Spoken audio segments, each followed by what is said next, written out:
किंतु बहुत पहले ही से ऐसे कुछ सहज में ही कहना चाहिए, ऐसे कुछ समय आए कि मुझे भाषण देने पड़े बहुत बड़े बड़े जामातों के सामने, कहना चाहिए कि हजारों लोग जहाँ। 1930 की बात है जबकि गांधी जी ने उपोषण किया था। मेरे पिताजी भी बड़े अच्छे वक्ता थे, आप लोग उनके बारे में जानते होंगे, लेकिन उनको कुछ जरूरी काम से घर जाना पड़ा। सब लोगों ने कहा कि सालवे साहब आप भाषण नहीं दीजिएगा तो लोग सब भाग जाएंगे, काम कैसे बनेगा। कभी मैं तो जा रहा हूँ, मेरी लड़की जो है इसको धरोहर रख के जा रहा हूँ और मैं लौट के आऊँगा, उसके बाद भाषण दूंगा। लेकिन बहुत देर हो गई, वो लौटे नहीं। तो सब लोगों ने कहा कि भाई वो तो आए नहीं, अब ये इनकी लड़की को धरोहर रख गए, अब कैसे होगा, भाषण कौन देगा। और चिटनीस पार्क के लोग आए, बिगड़ गए तो पत्थर मारना शुरू कर देंगे। तो वहाँ एक साहब बैठे थे, उन्होंने कहा कि इन्हीं से कहिए भाषण दे, क्या भाषण देंगी। तो हमसे पूछा क्या भाषण देंगे, हमने कहा अच्छा हम देंगे। तो तब मेरी उम्र सिर्फ 7 साल की थी।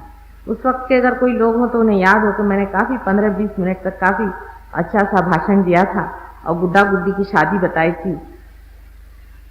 आज सोचती हूँ बहुत सालों बाद अपने ही लोगों के बीच में, अपने भाई बहनों के बीच में एक नई बात लेकर के आना पड़ा है और बहुत कुछ पुरानी बातें भी याद आ रही हैं कि बचपन से ही जिस चीज़ को मैं बहुत अच्छे से जानती थी, उस बात को कहने का मौका ही मुझे नहीं मिला। उसकी वजह ये थी कि जो इंसान एक 10वीं मंजिल पे पैदा हो, जो कि 10वीं मंजिल की बात जानता है, वो पहले मंजिल वाले के साथ क्या बात है। वो अगर कोई बात भी कहे तो कोई यकीन नहीं करेगा।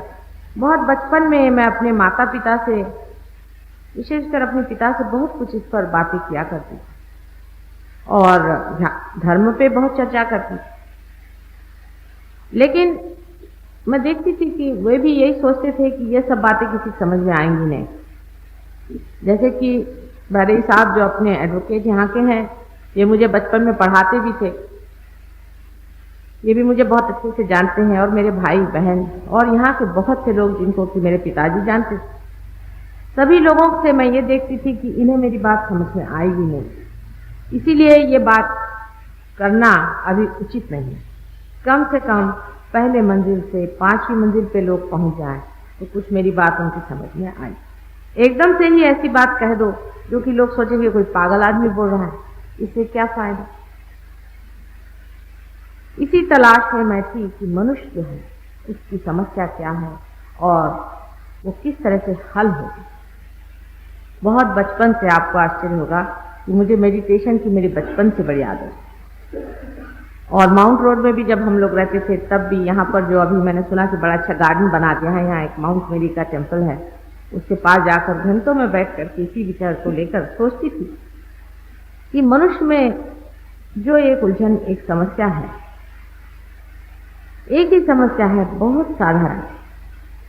वो समस्या ऐसी है कि परमात्मा ने ये सारी सृष्टि, सारी एक लीला रचाई है, एक खेल है, एक जैसे नाटक हो रहा है और मनुष्य ये समझे बैठा है कि नाटक में बड़ा सीरियसली करना है, मुझे मैं ही हूँ।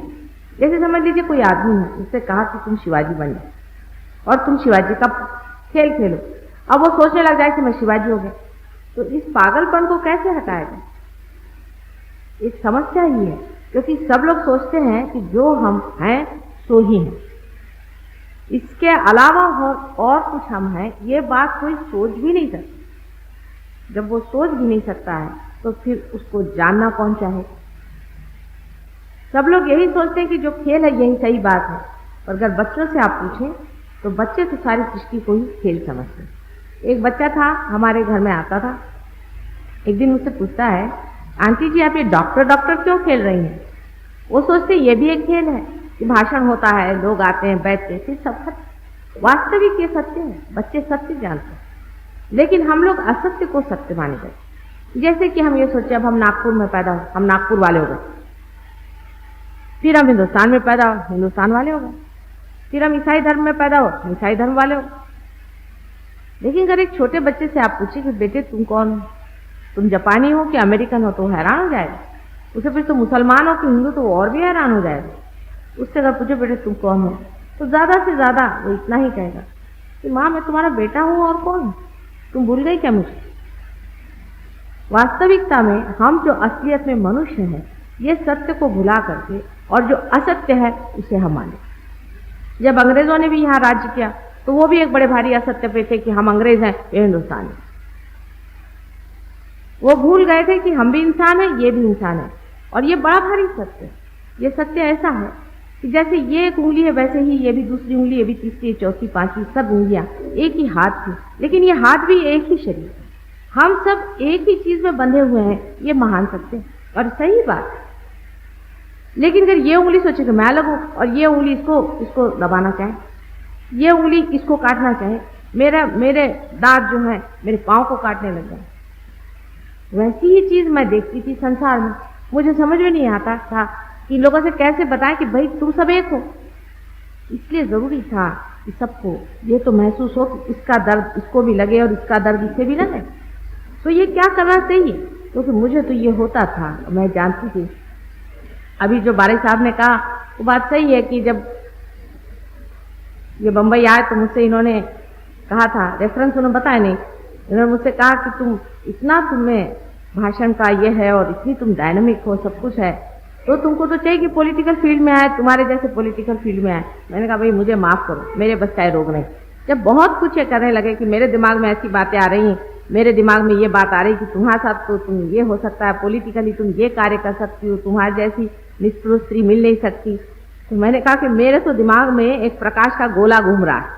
ये मैंने इनको जवाब दिया था, क्योंकि वजह ये है कि वो तो घूम रहा था बहुत दिनों से ही, लेकिन उसे मैं कैसे लोगों को समझाऊं कि ये चीज़ क्या है, जो कुछ भी मैं देख रही हूँ वो चीज़ क्या है, ये बड़ा भारी मेरे सामने था।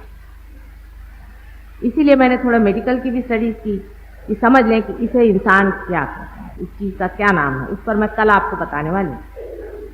लेकिन यही खोजते खोजते मैं बहुत साधुओं के पास गई। किसी ने कहा तुम मेरी शिष्या हो जाओ, किसी ने कहा कुछ हो जाओ।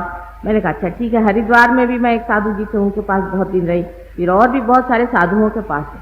धीरे धीरे मुझे ये पता हो कि सब 420 लोग, इनको कुछ भी नहीं मालूम है भगवान के बारे में, ये कुछ भी अपने बारे में नहीं जानते, कुंडलिनी के बारे में कुछ नहीं जानते हैं। सब पैसा ऐसे मतलब है इनको, या तो औरतों के चक्कर, सब बेकार के लोग हैं, इनमें कोई पवित्रता नहीं है, सब झूठे।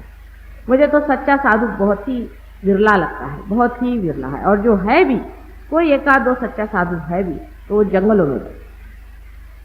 इसलिए मुझे बड़ी निराशा है कि धर्म के नाम पे जितना लोग झूठ करते हैं, मेरे ख्याल से और किसी भी चीज़ में, किसी भी धंधे में नहीं करते, लेकिन धर्म का जो धंधा बना के रखा है, पैसा कमाने का धंधा बना के रखा है, इससे बढ़ के घृणित बात तो कोई हो नहीं सकती। इसीलिए आपने ये भी सुना होगा कि ईसा मसीह ने, जो कि इतने शांति के पुजारी थे, उन्होंने भी एक बार हंटर लेकर के जो लोग मंदिर में दुकानें लगाकर बैठे थे उनको मारना सीखा। अपने यहाँ तो मंदिरों में दुकानें लगाकर जो बैठते हैं उनको तो कोई मारता सीखता है नहीं, लेकिन जो मंदिर की दुकान बनाए बैठते हैं, जो भगवान को वो रास्ते में बेच रहे हैं और करोड़ों रुपया जिन्होंने इकट्ठा कर लिया है, करोड़ों रुपए का जिन्होंने फॉरेन एक्सचेंज कमाया, सबको बेवकूफ़ बना करके और भूत विद्या, श्मशान विद्या, प्रेत विद्या आदि से उनको पागल बना करके और उनको लूट रहे हैं, इससे बढ़ के अधर्म और पाप संसार में कोई है।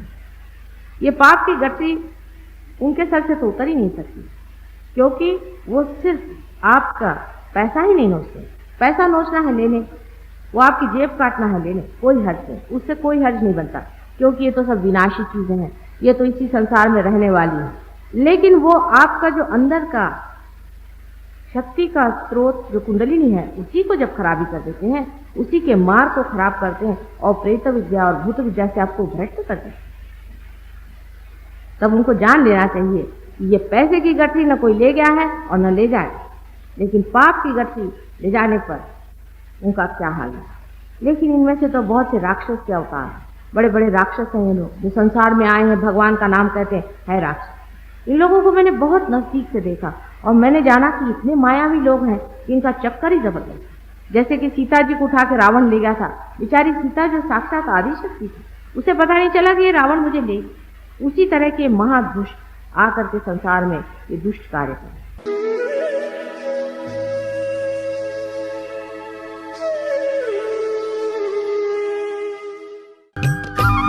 सब्सक्राइब कीजिए कुंडलिनी जागरण को और प्रेस कीजिए बेल आइकन को, जिससे कि आपको मिल सके हमारी लेटेस्ट वीडियो सबसे पहले।